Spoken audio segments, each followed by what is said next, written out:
Welcome to Mystic Cat Stories, where we explore forgotten relics, hidden ruins, and the truths buried in silence. Support the channel by becoming a member, and you'll watch new stories before anyone else. Plus, enjoy exclusive perks along the way. The Root of Disbelief. The message about his father's death reached Greg Keller at the end of a workday, buried among emails and reports.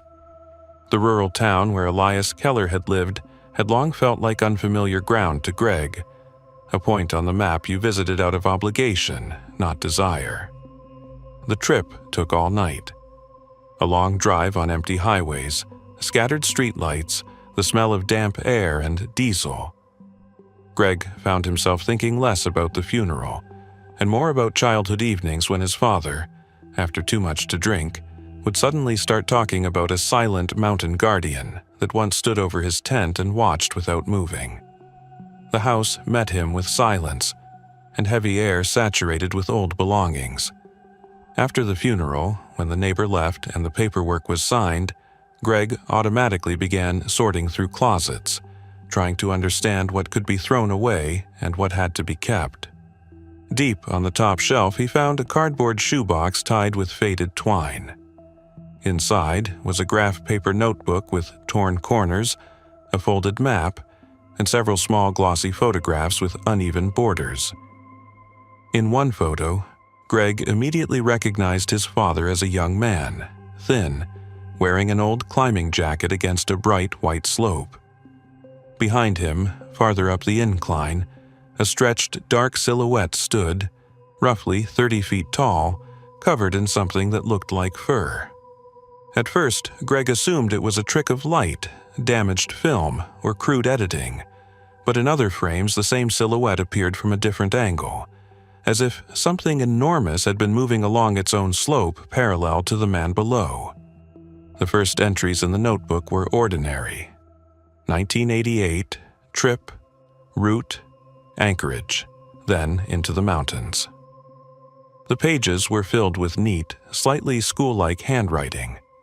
Elevations, temperature, snow conditions, a sketched pass. Between those notes, short sentences appeared that turned the notebook into something else. Observed a large figure on the neighboring slope. Walking steady, not looking back. No human tracks in the area, one entry read. Several pages followed where Elias described the encounter in more detail. He wrote that the figure kept its distance, as if traveling parallel to his route, sometimes stopping and turning its head in his direction. Height, approximately 10 feet. Arms long, nearly to knees. Movement confident, no hurry, no sound, he noted, as if describing an observed object rather than a legend. In one place, his father admitted, "The fear was there, but it wasn't animal panic. More like the feeling I was being watched while standing on land that wasn't mine." Near the back of the notebook was a loose sheet inserted separately. There, Elias wrote, not like a hiker, but like a man who had carried this for years. He admitted he had never shown the photos or notes because he did not want to be dismissed as another drunk telling wilderness stories. Below that were GPS coordinates, written in pencil in a hesitant line, written as if to Greg personally. "If one day your hands reach not for the beach but for what scares you, start here." The blend of careful warning and challenge hit Greg harder than any of his father's slurred tales from the past. Greg closed the notebook and sat for a long time on a kitchen stool, listening to the firewood dying down in the stove. His father, who had always seemed like a tired man with a bottle, suddenly revealed another layer. Someone who had once gone where even local guides would not go, and had met something he never dared speak about sober. For the first time in years, Greg felt not duty but personal curiosity. He wanted to see if the place in the notebook was real, and whether the same silent giant could still be found there. Back in the city, Greg told everything to his friend Daniel Price. Daniel taught history at a public school and spent his free time reading forums about unresolved expeditions, strange discoveries, and creatures official science preferred not to acknowledge. When he heard about the notebook, the photos, and the coordinates, he asked to see the material immediately. "This doesn't read like an alcoholic's fairy tale," he said, turning the pages. "It reads like field notes." From there, Daniel took the lead. He brought printed satellite images, found rare mentions on hiking boards of a pass matching the description, and compared those to Elias's map. They realized the route ran away from popular trails, closer to an area locals described as a place you don't linger, a place where you were better off not making noise and not lingering. It stopped feeling like coincidence and started forming a chain of small confirmations. They planned the trip as ordinary backcountry trekking in Alaska, choosing a season when weather allowed higher elevations. They bought new gear, modern tents and cold weather gear, and they printed and laminated copies of the notebook pages and photographs to protect them on the trail. Greg approached the plan more cautiously than Daniel. He thought about responsibility, about family, about a job waiting for him. Daniel kept saying opportunities like this came once in a lifetime, and it would be a waste to let it pass. Once they arrived, they met their first resistance. A licensed guide, seeing the marked area on paper, frowned and said there were no established trails there, and conditions were unstable. An older local, hearing the combination of coordinates and the description of 3 stone teeth, said only, "That's not your ground," and refused the job outright, even though work was scarce that season. In the end, they arranged for a guide to take them part way, then continued alone, the way Elias had done. When they left the beaten routes, the wind grew quieter and the snow underfoot became denser. Greg held a copy of his father's sketch and checked each ridge bend against the landscape ahead. Their landmarks were the 3 stone teeth, rock spurs like broken spikes, and a frozen stream cutting across the slope at a right angle. When they finally reached the plateau, the scene matched the notes almost exactly. They pitched the tent roughly where Daniel calculated Elias had camped on the day he took the photos. Greg climbed a little higher, stood on a rock ledge, and stared at the slope where the figure had appeared in the old images. The view was the same. A distant ridge, smooth wind-packed snow, scattered rocks. Only now there was no film grain, just sharp cold air, and an indifferent sky already thickening with evening haze. That night, they made a small fire, ate, and sat in silence, listening to the wind slap the tent fabric. Daniel kept poking his head outside and listening, not for a particular sound, but for the possibility of a change. Greg caught himself waiting without knowing what he wanted. Thunderous footsteps, a roar, a voice. But the night passed without miracles.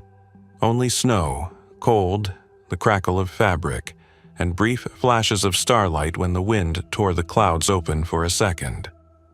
By morning, they both felt less like explorers, and more like 2 men who had walked a long way for someone else's half-understood obsession. Dawn arrived without drama. The dark simply became thinner. Daniel woke first with the sensation that the tent was faintly vibrating, even though there was almost no wind. Outside came a low, heavy sound, as if something massive was moving across the crusted snow, trying not to make noise. He lifted the zipper and looked out, expecting at best a small slide or a large animal. What he saw did not fit either. Several hundred feet away, crossing the slope, was a huge pale figure coated in a dense layer of something like matted fur and wind crust. It stood taller than any person and even taller than some rock outcrops, and it moved without hurry, steady, head slightly lowered. There was no roar, no growl, only the soft creak of snow under heavy steps. Daniel did not shout or wake Greg, afraid of spooking the silhouette. With one hand he held the tent flap, with the other he fumbled for his phone and managed to take several photos in rapid succession before the figure dissolved into morning fog and blowing snow beyond the edge of the plateau. Greg woke and stepped outside in the last seconds, when all that remained on the slope was a pale cloud of haze and a chain of enormous prints leading toward a drop-off. For him, the encounter became a line of tracks as wide as half his torso and a few images on a screen. Enough to believe. Not enough to feel he had truly seen it with his own eyes. At home, they transferred the photos to a computer and viewed them on a larger screen. The figure did not look like a costume or a cartoon monster. The body proportions were wrong, the arms too long, the hips too heavy for a human. The photo data showed where and when they were taken, and the coordinates lined up exactly with the spot Elias had marked decades earlier. Greg stared at it, understanding that the chain of father, notebook, plateau, tracks was forming a sequence that was hard to dismiss as chance. Daniel wanted to post the photos online, send them to groups that collected reports of unusual encounters. Greg refused. He had seen how his father's stories about the mountains and the giant had become a punchline while the man was alive, and he did not want to repeat the same loop. They showed the images only to a few acquaintances. Some said Photoshop immediately. Others smiled and called it great material for a scary story over beer. No one wanted to study the route details or the old notebook. Later, Greg sat at the kitchen table and showed everything to his son. Elias's notebook, the old photos, and a handful of their own shots of the pale figure on the slope. The teenager flipped through the images, paused on the sharpest one, smirked, and said, "Yeah, Dad, cool setup. Filmmakers would love it." But when Greg pointed out the coordinates and the strange alignment of details, his son went quiet and carefully copied the numbers into his own notebook, just in case. Greg moved Elias's notebook and the new photos out of the old shoebox and into a new hard case, then put it in the closet where he kept what mattered most. He had no plans to convince anyone, but he knew that if his son ever felt cramped inside the normal world, there would be a route waiting, a path he could follow. Somewhere far away, on another edge of the continent, a large figure was still moving along a snowy slope, leaving a clean chain of prints behind it and making almost no sound at all. It felt like something big was still patiently guarding its mountains and only rarely allowing people to see it, just enough to pass the story forward. Flight of the Potentially Dead. On a late autumn night in 2024, the overnight shift at Denver International Airport received a normal-looking track on the radar scopes. The target lined up for approach with steady confidence, like a routine inbound. No erratic turns, no panic, no go-arounds. The controller called for identification and routing, expecting standard readbacks. A calm captain's voice answered, "Flight 312, inbound from Chicago. Request landing. We have a time delay." The phrase was delivered so casually that at first it didn't even register as anything more than awkward wording. When they entered the flight number into the system, it did not pull up a normal flight strip. Instead, it returned an empty record and a strange archival flag, like something copied from an old layer of storage that should not have been active. The aircraft itself was not just a symbol on a scope. People on the ground could see the shape, and the approach lights and landing lights were real. As a precaution, they vectored it to a remote runway and rolled fire trucks, an ambulance, and airport security. No one shouted, no one ran. But inside the tower there was a hard, unpleasant feeling that this was a landing that could not be explained by a single technical glitch. The plane taxied to a distant stand and sat there for several minutes with the doors closed, as if the crew were waiting for instructions. When the forward door finally opened, the first thing that hit the responders was the smell of an old cabin. Cloth, dust, a faint tobacco trace that modern aircraft no longer carry. Inside were seats of a different shape, outdated placards, and fittings that had not been installed for decades. A flight attendant wearing a uniform that looked like an American carrier's early 1980s style asked for water and a doctor for one passenger, as if this were a normal arrival. The passengers looked tired, but not frightened. They said they had been in the air about 4 hours and had simply run late. Some complained about the delay. Some demanded that relatives in Colorado Springs be notified. Some grumbled about how cold the cabin had been. The cockpit logbook contained ordinary notes about departure and cruise, and between them was a short, handwritten line. Time delay. It sat next to the captain's signature as if it were a standard cause, like fog or headwinds. They deplaned people one by one, with no cameras and no crowd, and moved them into an isolated room used for irregular situations. Medics checked blood pressure and pulse. Airport staff wrote down names. Security asked for identification and tickets. The IDs looked old and convincing. Paper stock, stamps, photographs, layout. Everything consistent with the early to mid-1980s. The tickets were paper as well, printed with an old typeface and punch marks that looked like they came from a long-closed ticket counter. The problem began when passengers tried to call home and gave addresses. Some numbers did not exist. Some reached strangers. Some addresses had been renumbered or renamed decades earlier. A few passengers confidently named workplaces that were not in any modern registry, because the companies had dissolved long ago, along with the world those people believed they had lived in yesterday. If a single person had shown up with that story, it could have been written off as an elaborate prank. But here dozens of small details aligned, and the depth of the fabrication required to stage it was almost impossible. While the passengers were being processed, one aviation security supervisor remembered an old oddity mentioned by an airport historian. Months earlier, someone had pulled paper plans and logbooks from the 1980s, and in one place, Flight 312, Chicago to Colorado Springs, had been listed as en route. Officially, it had been classified as missing long ago, with reports, lists, and final documents. Yet, in one old registry book, the line had never been closed. At the time, it had seemed like bureaucratic residue, the kind of error no one bothers to correct. In 1984, the flight had vanished on its route.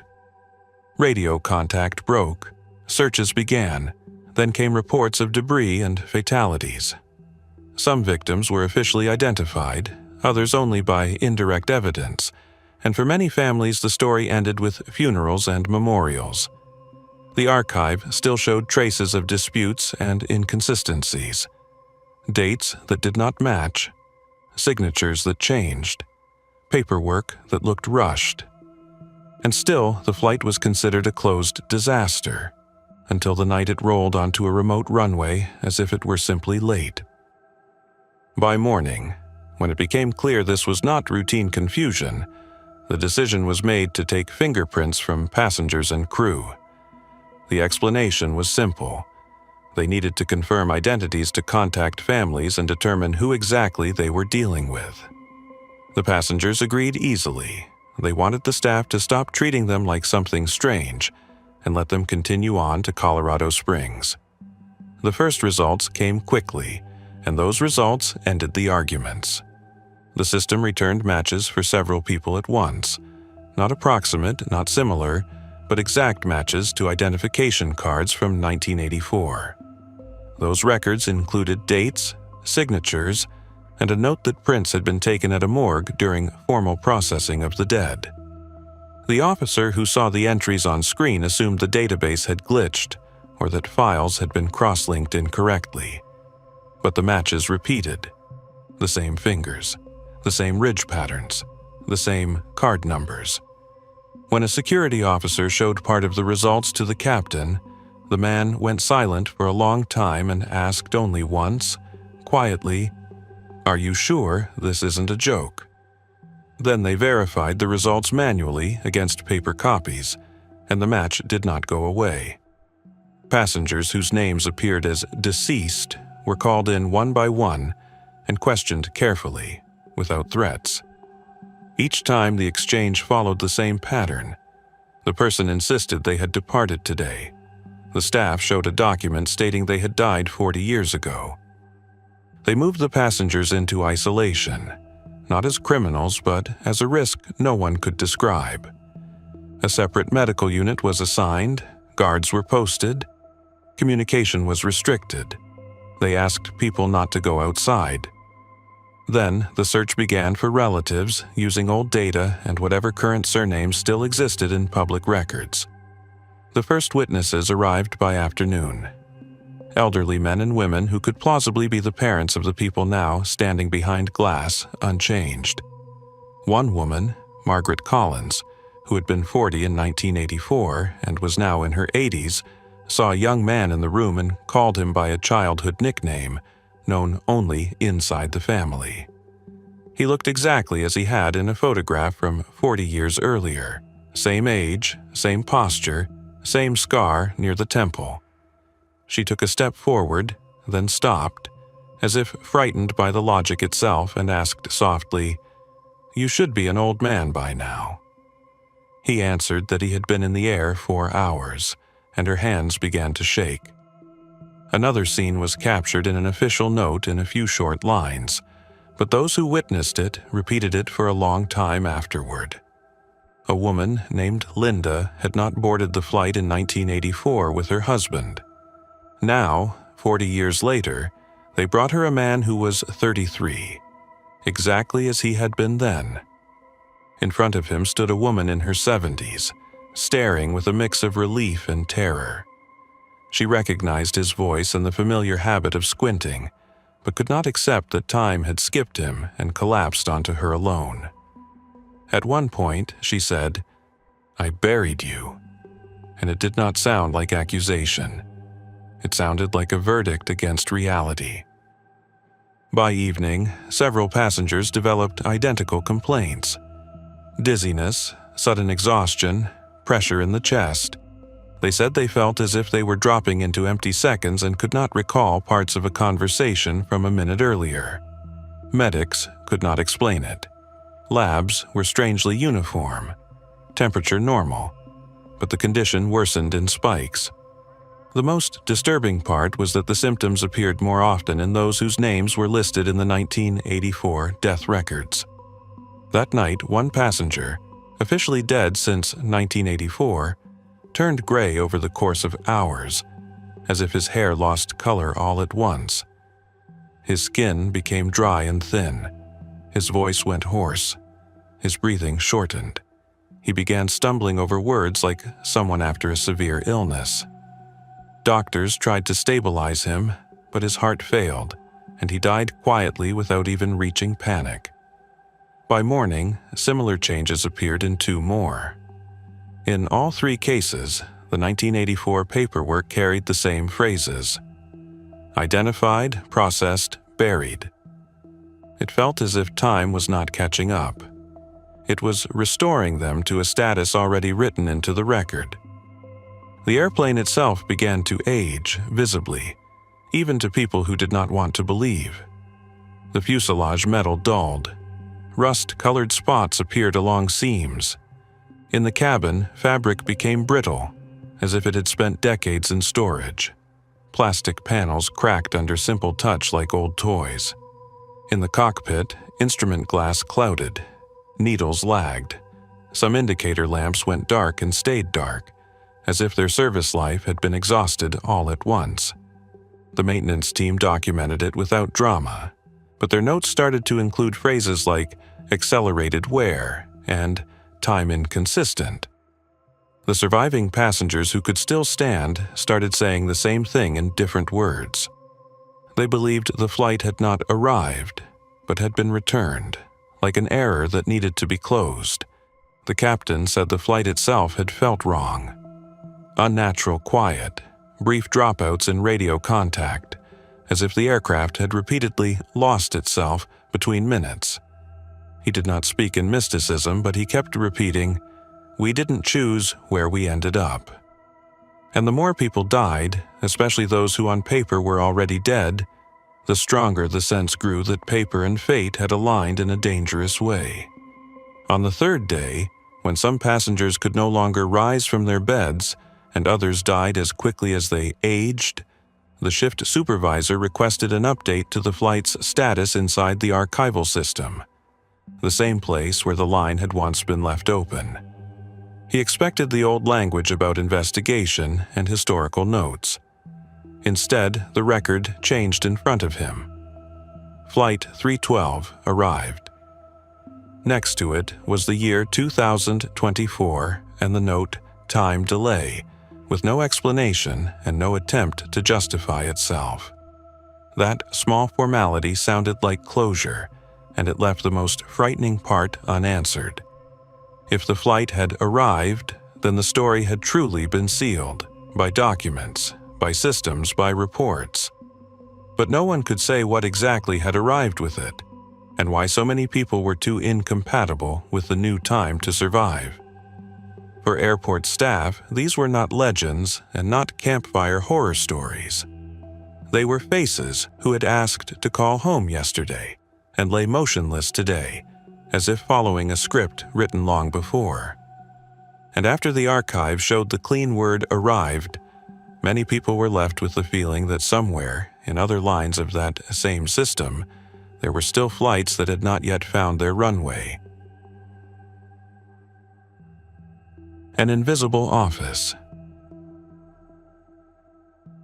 Ethan worked as a junior analyst in the Chicago office of a global company that occupied several floors of a glass high-rise near the business district. Every weekday, he passed through the turnstile, rode the elevator up, drank vending machine coffee, and barely looked at the building itself. It was just the background of his life. One day, he was told to prepare a presentation for colleagues in Europe and add a clean 3D rendering of the neighborhood from a map service to show exactly where the Chicago office was located. Ethan opened a popular mapping platform, zoomed in on the block, and moved the cursor to the familiar spot. On the screen, instead of the glass tower with his company's logo, he saw a bare patch of land and a small low building of an older style. At first, he assumed he had the wrong coordinates. He entered the address again, switched viewing modes, jumped between satellite imagery and the 3D model. The more carefully he checked, the clearer one fact became. In the public city model, his office building did not exist. Where he walked into the lobby every morning, the map showed an older building he was certain had been demolished years ago. To make sure he was not losing his mind, Ethan opened the internal map inside the company portal. There, it looked exactly as he expected. The tall glass structure in the correct shape, floors clearly drawn, entrances and restricted zones labeled. The app confidently displayed, "Your office, floor 17, room 1709. The contrast between the external picture and the internal one was so wrong that for the first time he felt a faint sense that he was living in a city different from the one everyone else was being shown. That evening, back home, Ethan decided he was just exhausted and would recheck everything calmly. He opened multiple mapping services, free and paid, American and international. Every single one showed either an empty lot or an old rectangular building, sometimes tagged as vacant or scheduled for demolition. In every public version of the city, there was no high-rise business center. Then he started looking for other people's photos of the area. Tourist posts, local blogs, street panoramas. The intersections were familiar. The neighboring buildings matched. A shopping center down the street was there. But his office was always missing at the edge of the frame. Either blocked by another structure, replaced by something low, or cut off exactly along the line where the glass walls should have been. The corporate portal, meanwhile, offered a virtual tour of the office with floor panoramas, conference room maps, and evacuation plans. It all looked too confident to be a fabrication, Ethan messaged friends in a group chat, calling it a weird joke. The building where he worked did not exist on maps. One friend replied with a laughing emoji. Another said, "Ignore it, our warehouse has been wrong for years." Someone made a quick joke about a matrix glitch, and the conversation died. Ethan could not let it go. The feeling that his daily commute to work somehow did not count in the city's official shape kept building in his head. The next day, walking into the building, he looked at it as if it were something foreign. In the lobby, there was a floor directory labeled Building A, even though from the outside the tower always looked like a single unified block with no visible sections. In the elevator, another diagram hung beside the buttons, and the corridor lines did not fully match what he remembered. He noticed a marking for a technical level the elevator never stopped on. By accident, while reading an internal document, Ethan saw that the office address was written with inconsistent details. In one place, it was one street number. In another, it was the same number with a suite designation. In a third, it was a different number with a slash. He checked the city directory and could not find that combination listed anywhere. In casual conversation, a coworker mentioned that taxis never get it right because navigation kept dropping drivers beside a neighboring building. Ethan carefully asked someone he knew in IT whether they had noticed the building displaying strangely in public services. The man smirked, but his eyes went serious for a second. "We work inside internal contours. That's enough for us." Then he changed the subject fast. That afternoon, Ethan was called to security for a routine access profile review. They asked him what mapping apps he used, what devices he logged in from, and why he had downloaded screenshots of a 3D city view. The questions were phrased neutrally, but after the conversation, the anxiety inside only intensified. At one point, he decided that if this was truly an error, it would show up in official records too. He went to a public property parcel map and entered a lot number he had seen in one of the documents. The site listed the parcel as unused, marked "Land reserved for possible development." In another file, he found an archived note about demolition of an older structure, and the line, "Parcel temporarily not in use." There was no mention of a high-rise office center already standing there. The situation became more surreal during lunch when he ordered food delivery. The courier called and said he was at the stated address, by an old gray building, but could not see any office tower. Ethan went outside, spotted a confused kid with a phone in his hand, and pointed upward at the glass high-rise directly behind him. The courier lifted his head and clearly saw the tower, but on his navigation screen the location still showed the low building. "That's weird," he muttered. "My map has a different structure here." After that, Ethan began photographing the building on purpose. Dozens of shots from different angles. From the sidewalk, from the next street over, from a cafe window across the road. On the live camera view, the building was sharp. Glass panels, the company logo, rows of identical windows. But when he opened his phone gallery, most images showed something else. A gray wall from another building, a blank patch of sky. A frame shifted just enough so the tower fell outside the edge. In some photos, the space was filled by the old building he had seen on maps, even though in reality it had been gone for years. Scrolling those photos late at night in the quiet of his kitchen, Ethan was almost ready to blame his camera.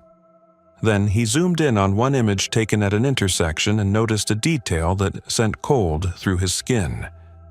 In the photo, directly in front of him, was the ordinary gray building blocking his office completely. But in the glass facade of the building across the street, in reflection, a different outline was visible. A tall, smooth tower with the same vertical lines he saw every day from inside. It was as if the world would admit the building only in mirrors. He began looking for similar reflections elsewhere, In an old street panorama posted by a tourist, the cafe window contained the same ghost shape. In the main view, the low building stood there. In the reflection, there was an extra story above the roofline and a clean glass wall. Ethan saved the frames and tried to send them to his personal email and to several messaging apps. In one case, the file arrived corrupted. In another, the preview showed only a pale smear. In a third, the link returned an error. On his work computer, the same files opened normally. Over the next couple of days, new details piled up. His corporate badge failed twice in a row at the morning turnstile, though a guard opened it manually and said the system acts up sometimes. His internal network profile briefly reported his location as remote, no office binding, even though he was sitting at his desk. On the interactive seating chart, his name disappeared, leaving a blank rectangle as if no one had ever worked there. On his commute, he noticed a new billboard. It advertised a future business center on the site of an old vacant lot at the same address. Beneath the rendering was a projected completion date a couple of years out. The illustrated tower looked almost identical to the building where Ethan already spent his days, except the text beneath it read, "Planned project. Construction expected." The next morning, he arrived earlier than usual. His phone navigation still showed an empty location. Public maps still showed the old building. The corporate app still displayed the familiar glass tower with entrances marked. Physically, the tower stood in front of him. People walked in and out. Doors opened. Taxi pulled up to the curb. But when he tapped his badge to the turnstile, the display returned a calm sentence. Error. No entry point found for your profile. Ethan stepped aside near the neighboring building and raised his eyes to its glass facade. In the reflection, he saw his office. A tall glass block, slightly misaligned relative to the real street. And he saw his own face. Only in the reflection, his outline lagged for a fraction of a second, as if the contour of his head did not fully match his movement, like someone had tried to cut him out of the picture and had not finished the edges yet. He stood on the sidewalk with a badge that no entrance accepted anymore, and thought about how many other people in buildings might be living inside similar internal maps, unlisted in the world everyone agreed was real.